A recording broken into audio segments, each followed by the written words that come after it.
welcome to another Polkadoodles video.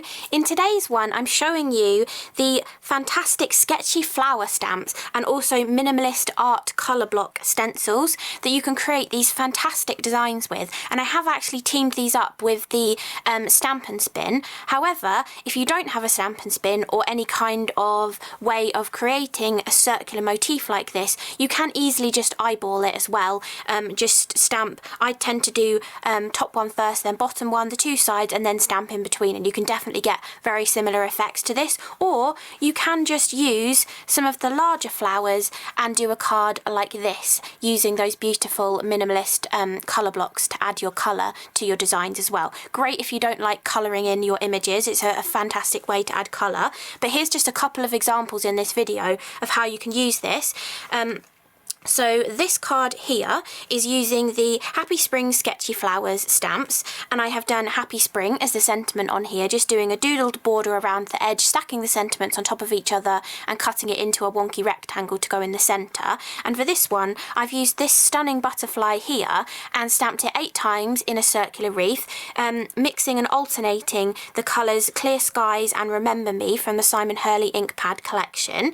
And then for the sort of minimalist colour blobs in the background, I've used a mixture of Tumbled glass and Salvaged Patina distress inks to give a beautiful effect in the background. And for some extra sparkle, I watered down a little bit of the teal raspberry opal blaze touch tips and watercoloured in the butterflies, then mixed it with some of the blue colours of inks I was using and splattered it in the background as well to give this beautiful effect. So that is literally just using the stamps with those beautiful stencils. But if you want to add a bit of extra colour or change it up a little bit, you can do a very similar kind of idea, except for this one I was using the Hello Sketchy Flower stamp with this beautiful butterfly here, and this time I actually Copic coloured all of the butterflies on here. And the colours that I were using for the body of the butterfly, I used C3 and C5. For the purple butterflies I was using V25 and V28, and for the turquoisey teal kind of butterflies I was using BG72 and BG75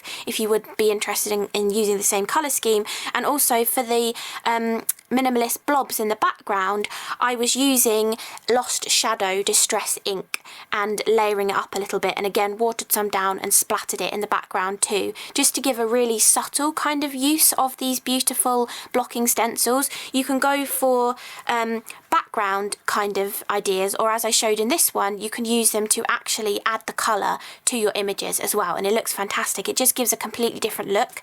And then to finish off this card I used the All Occasions stamp set, and I used Make-A-Wish Mummy as the sentiment on here, and you've got all sorts of different wording that you can personalise these to, even step and in-law and great as well, so you've got a lot to play around with for that. And these are the two Minimalist art colour block stencils if you want to see them. They kind of look like they'd create a fantastic cow pattern or a leopard print or something as well, so definitely have a play with that kind of idea.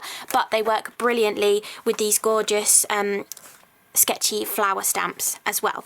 So hope you like the look of these cards and enjoy the rest of the video, and thanks so much for watching. Bye!